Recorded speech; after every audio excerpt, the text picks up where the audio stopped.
Zach Nebulous presents Quantum Stereo Chronicles, Audiobook 2.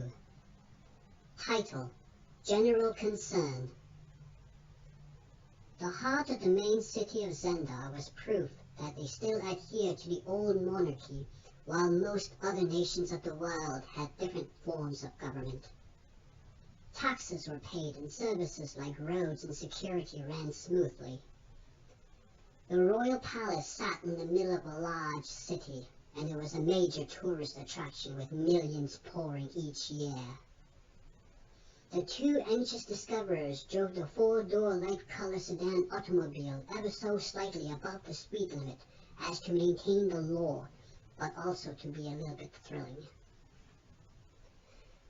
The palace is coming up. Get your identification ready. At this odd hour, they may take us for crazed lunatics if we pop right up in there with nary a ticket, Zacharias reminded. The vehicle pulled up to the large main gated entrance, closed after hours. The large brass fencing surrounding the lavishly posh building that housed the important things that a country needs in order to run itself.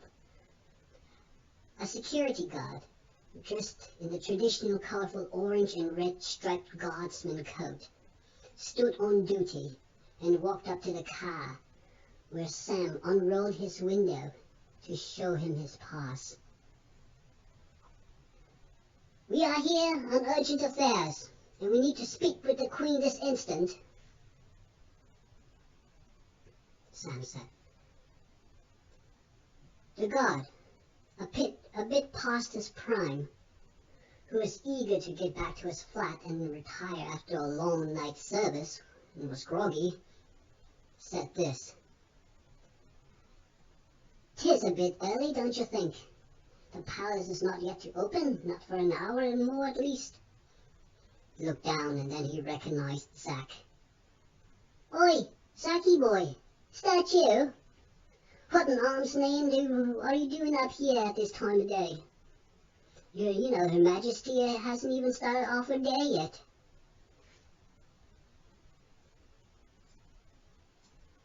"Come on, Graham," Zach pleaded with a paper in his hand, waving it in front of the seasoned round guard.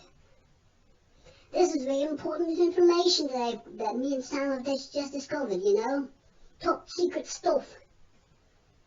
Sam implied with a seriousness in his voice that indicated to the guard that he should reconsider. Graham, the watchful, looked over for a moment to the building, to the familiar window, to see if it was lit from the inside. Yes, it was, and somebody was there. The guard then softened up. "Well, looks to me the Queen's office is occupied. I'll let you in just this one time. Carry on." And then remembered. "Oh yeah, by the way, Zachy boy, me condolences on your loss. I hear from your uncle, he tells me you got chucked down again. What was her name this time?" Zach blushed at the memory. Myrtle Ethelbridge. Stuck me up, she did." "Ah, that'd be fine, lad. Plenty of birds in the sky, you know what I'm saying," Graham encouraged. The exchange was done, and Sam stepped on the gas pedal to drive to the empty parkade next to the purple flowers that surrounded the perimeter of the weathered stone building that towered over 3 stories high. The two then walked to the building. Again, more security and more badge flashing. Sam knew this to be protocol after all. The crown jewels were housed in the palace. Once inside, the long, richly decorated hall was home to priceless metal armor worn during the sword and sandal days. And then there were the swords and sandals. "Only 19 and took up the mantle. The late Queen, the moon's blessed soul, had a stroke and passed it on to Bella. Last year it was. Can't you imagine all that responsibility at that young age? I couldn't. Sam told Zack. She's already proven herself to that she ain't a force to be reckoned with. Battle of the Elks, when that rogue cruiser attacked our bird carrier. She had the whole Navy surround that island nation upstarts and nearly drove them to Unga. We had to use those new VTOLs that we had used them back then. No, new back then. 'Twas only a skirmish, I know, but I fought every bit of it on the news those days, Sam replied. Correction. Zack replied in mild defense of his cousin. Every 10 or so feet was a man standing duty amongst the metal ones as they approached the office of Her Majesty. Not everybody gets to do the same, but Sam's company was a member of the Royal Hall and thus had more access to the more sensitive places of the palace. Sam pointed to a large framed picture of the Queen skydiving. That is mighty adventurous she looks to be. Large mahogany doors with a golden outline stood in front of them, and on the side read, "The Office of Her Majesty, Queen Star Sayer."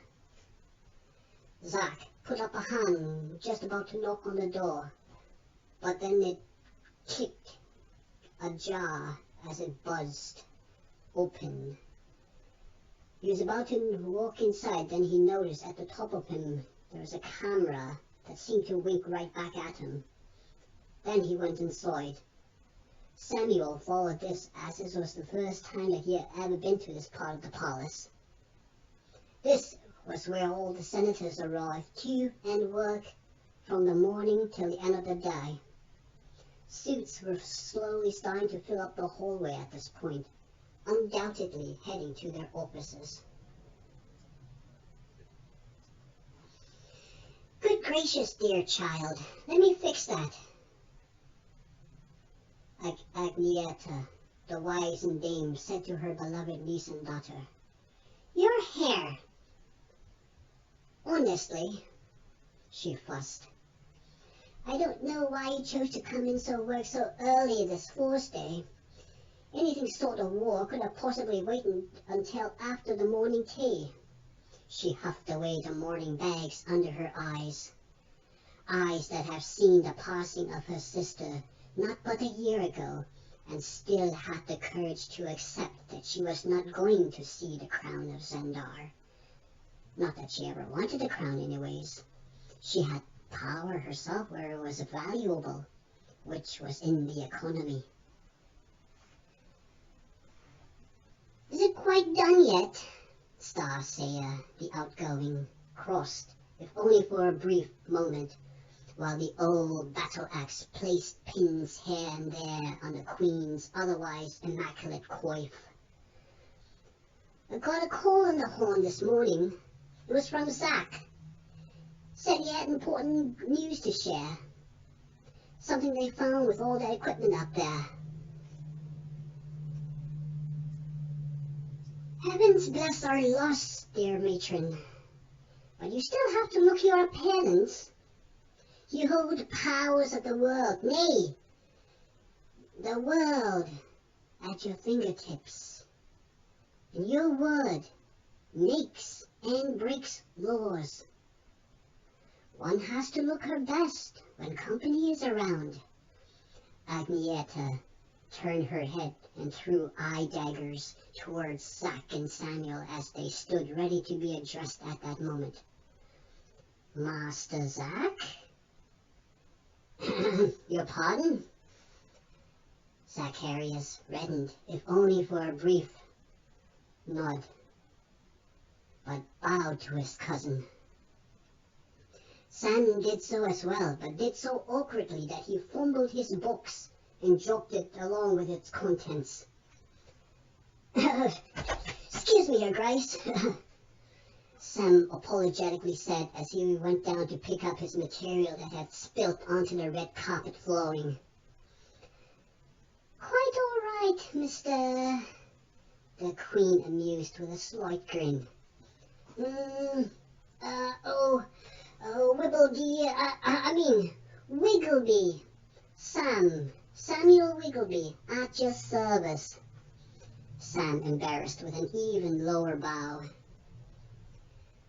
Well, looks like the day hasn't even started yet and you had your hands full. 'Tis easily done. Wish I could chat more. Look at the time, see? But I had to go up to the floor now for the morning rituals, if you follow me. Do join me and relay this message to the Hall of Suits. She then laughed and motioned the two to follow her through another door, one that led to the main chamber.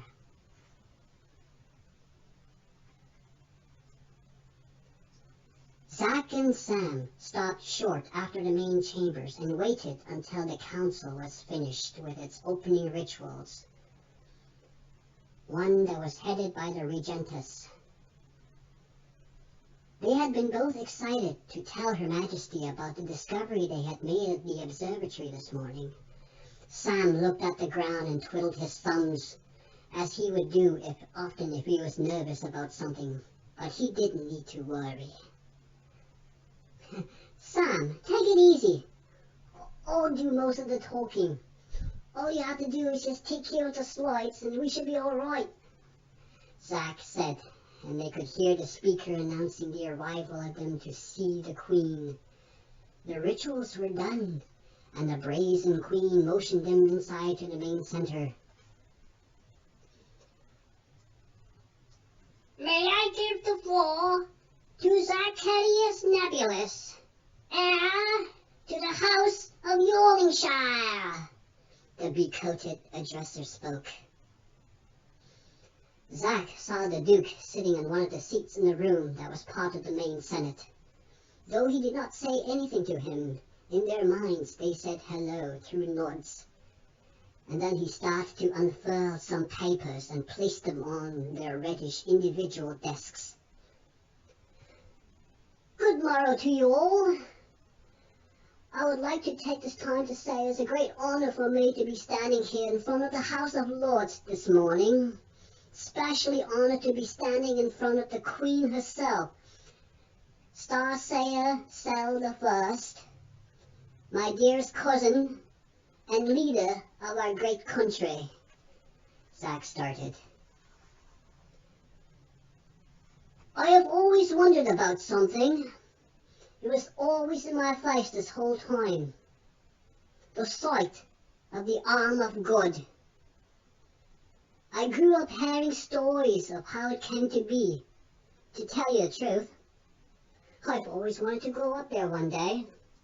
Come face to face with the stars in outer space. Z spoke to the lords, who were sitting and staring with a confused look, like they were thinking, what in Embera was he talking about? He knew that they would react like this while he was talking. Sam had been busy hooking up a few wires and cables here and there on a couple of pieces of electronic equipment. He was setting up the video monitor projection to beam pictures across the room to a plain white wall just to the side of the door. Pictures of galaxies and stars and, of course, the arm of God. This was done by the time Zack finished his speech, and then the pictures got their attention, and the monarch herself was particularly interested in what they had to say. Z continued. Early this morning, my colleague and I have made a profound discovery, one that could alter our existence and change its very course. I am talking about a signal, my brothers and sisters. A signal not from this world. We found it while we were looking at the big constellation known as the Big Axe. We have reason to believe it is alien. More bizarre enough, it was a quantum stereo stream with this message. And then Sam played the recorded piece that they got. He paused again, waiting for a reaction. He got it. The lords began murmuring and whispering. The queen shook her head, and then raised her hands, and the room began silent. Zacharias Nebulous, would you please, you and your colleague, join me in my senior council chamber? The queen spoke out flatly. She walked up towards the door to her left. The senior council room was smaller and darker than the main room, save for a little bit of light. Also in the room was the leather-strong, 5-star general Atlas Goldbeck. He had been in command of the military for the last 50 years. He was also an army captain back in the Great War. That was how long and distinguished his career was. And he was still going strong even in old age, as if though at any moment that he could kick the bucket if something could spook her or startle him. This information, however, would startle any old man into thinking the end of the world was near, and they would start making erratic decisions like what he was about to do now.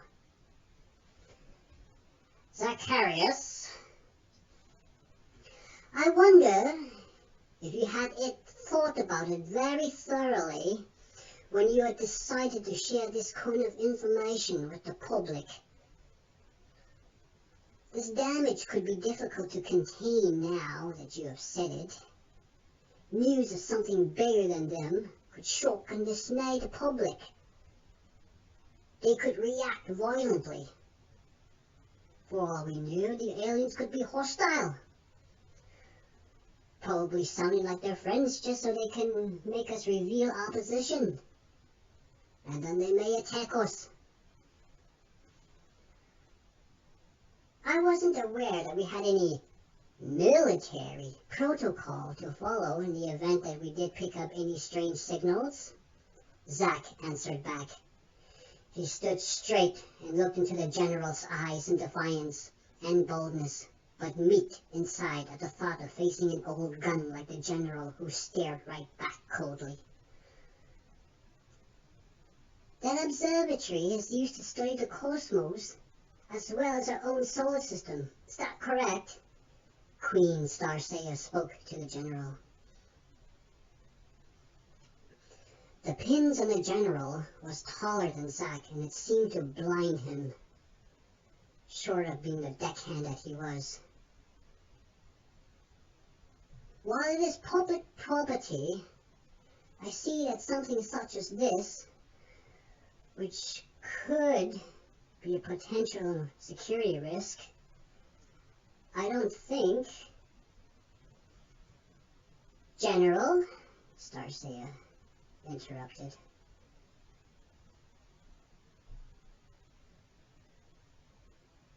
The people of Zenda know that the use of war is over. They have long since figured out that too many people have died because of war, and to this day, many nations are still recovering from its negative impact.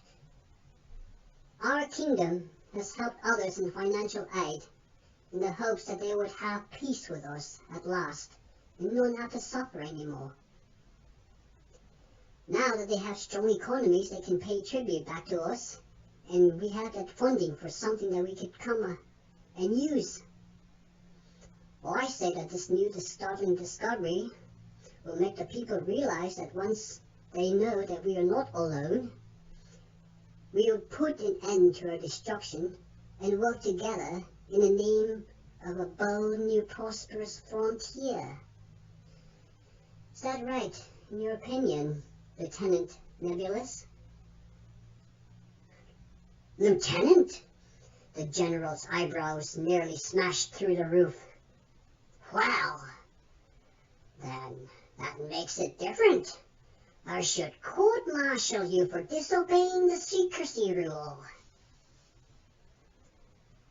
overturn such a decision, Golbeck,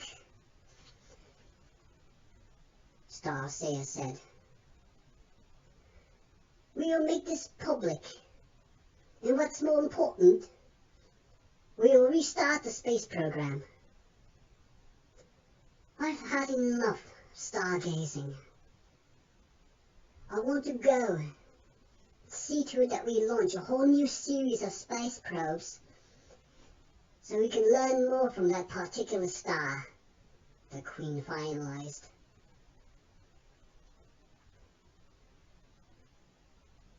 Zack said, when we were in the other room, I didn't get a chance to tell the other part of the discovery. With your permission, of course, General, Zack then said after a brief pause. The air was ripe with anticipation to what he was about to say, like it had more profundity. You may. The General crossed his arms, ready for the heavens to crash down. Sam and I responded to it just like we said, and we found out that it goes through some sort of wormhole in space and time that makes it go faster than the speed of light. The signal came in 2 separate channels, left and right, you know. One side we had this message, and on the other side was this. I don't follow you or about what you preach, but go on, the General said to him, despite the fact that he really did know what a space-time hole was. So anyways, we responded to the message and asked for instructions on how to reach them. And on the flip side, we got this. Dots and dashes. You know where the star is, and we should put it as a top priority for our budgets, Zack said. Those beeps and boops, it's information. Strange, is it not, that how the signal sounded like they were talking in their own language? The Queen asked her cousin. It is a sheer coincidence. But you know the old saying, the odds, however unlikely, will always happen at some point in time, according to the laws of the universe. How long do you think it'll take for them to respond? The Queen asked Zack. The truth of the matter is, I don't know, honestly. It could take weeks, days, years. I don't know. Suppose then, if the message did get interpreted, what would you suggest we do in the meantime? General Golbeck finally stood out of the silence, desperately trying to contain the trembling in his voice and stature. Zack thought about this for a moment. Until then, we should get our accounts on track and the capital flowing to the project. Aside from the lines of communication, we should get a team of engineers to put up for construction for a rocket launch pad site we can use for the future. We could improve and perfect the motors of the rockets to minimize most, if not all, chance for catastrophic failure, Zack said, trying to explain simple rocketry to an old man. You underestimate me, son Zacharias, the old Golbeck said. I fought in the Great War, and they had rockets towards the end, so don't you think that I'm a dinosaur from the ancient times? And then Sam interjected. They did surrender in the end, and that is that. Touché, Zack nodded to the General, who grinned with pleasure. So the second part of this is the most difficult, probably more difficult. We have to put a spaceship in orbit. The first interstellar spaceship with the help of our friends, the Melvalans. That is what I'm calling them now. We'll need to train the crew, because the old rule book will be thrown out the airlock, so to speak. They would have to know how to deal with zero-gravity situations, damage control, case of hull breach. The list goes on. A spaceship, Goldbeck pointed, then blared. The last time somebody decided to make something like that, it'd have blowing up the moon. I trust that these aliens are far more sophisticated than that, and enlightened as to share technology with us. Zack passionately affirmed. This time it will work. You sound so confident. Why? Sel, the inquisitive, asked.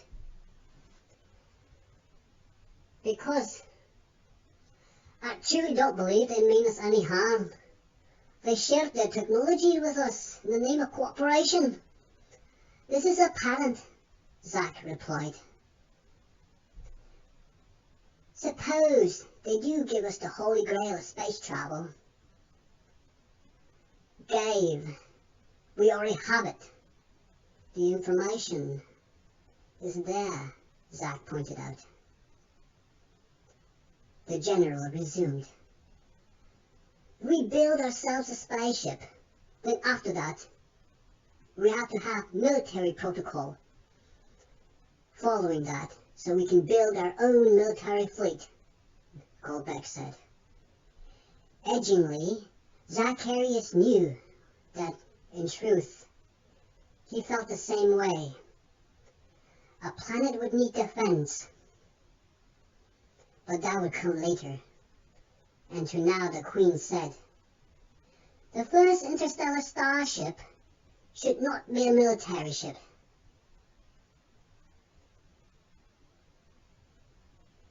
And so, the Queen maintained an elegant composure despite her youthful age. And the general has lost his argument, stepped aside.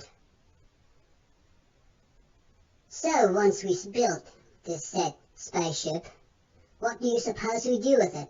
Go out there and meet them just to say hi? Well, that is the general assumption, questful Zack sighed. Then it is settled here.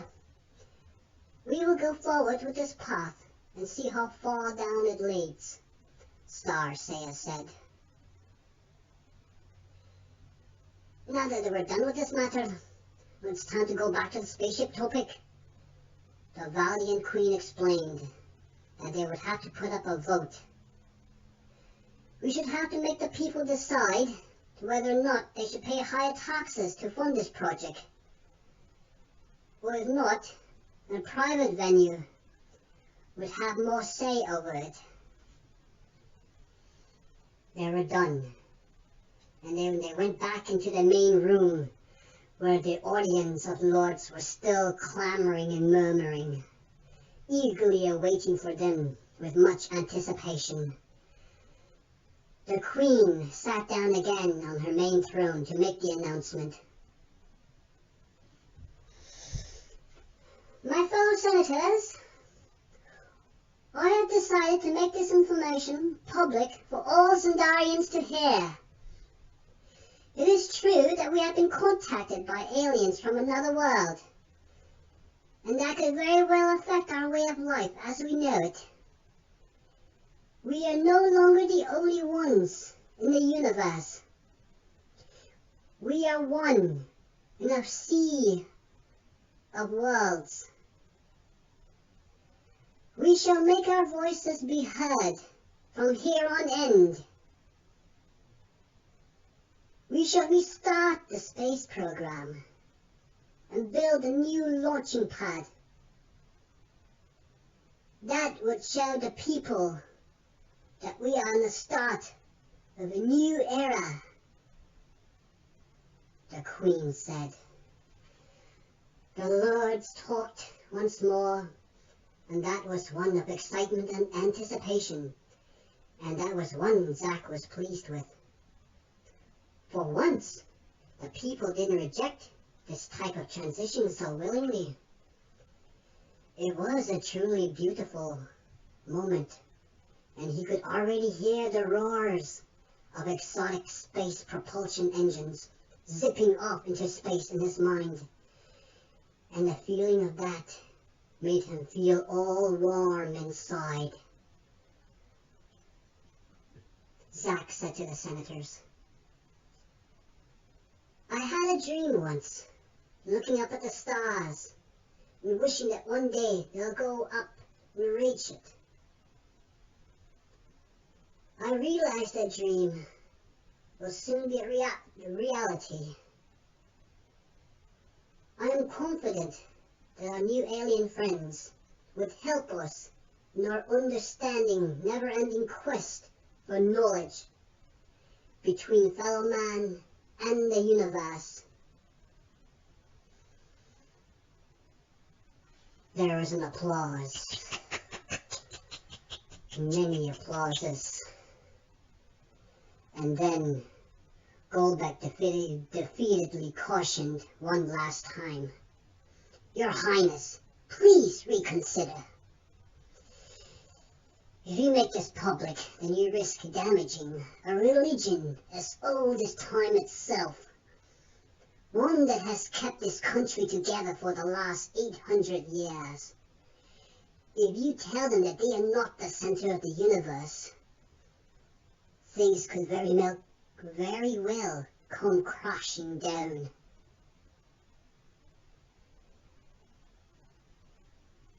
The Duke of Uronshire, Wilhelm III, said as he stood up, "Queen Starsair, on behalf of the house that I which reside, I cast my vote in favor of this new endeavor. All who agree with me, say aye." Many said aye. To this, General Goldbeck said, "This is a complete waste of resources. I say we devote more money to the military to keep our safe country. Keep it safe from enemies like Buldo and the likes who may try to upstart again. All opposed, say nay." There were nays, but it was clear on where the motion was going to go. There was a silence. They were waiting for the Queen to respond.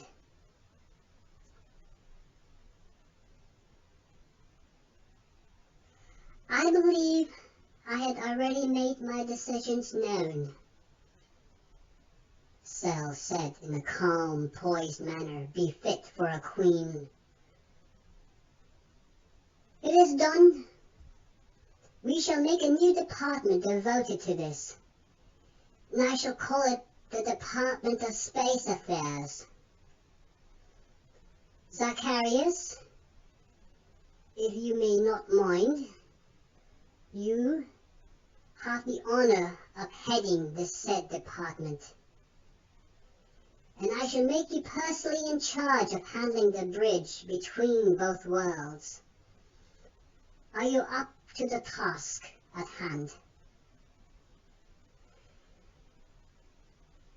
Zack silenced and then said, "Yes, it is an honor to continue in your service. Soul keep you." Radiantly, Agnietta said to the Queen, "Notify the news agencies that we are going to have a press conference here first thing in the afternoon for a major announcement." The Queen nodded, then the Senate started to murmur to themselves. Zack smiled to the Queen in gratitude. Then the two bowed their heads and left the main room. Sam was bewildered, and as he was, the day today would be long remembered as a whole new chapter in the world of Xandar. It was the turning point in the course of their civilization, to much like the Industrial Revolution. But this was like more a second age of computers. This must be a dream. Alien signals, spy stations. The palace, Sam told Zack. I can't wait to get some sleep and let all of this sink in. Huh, or ambushed. End of Book 2.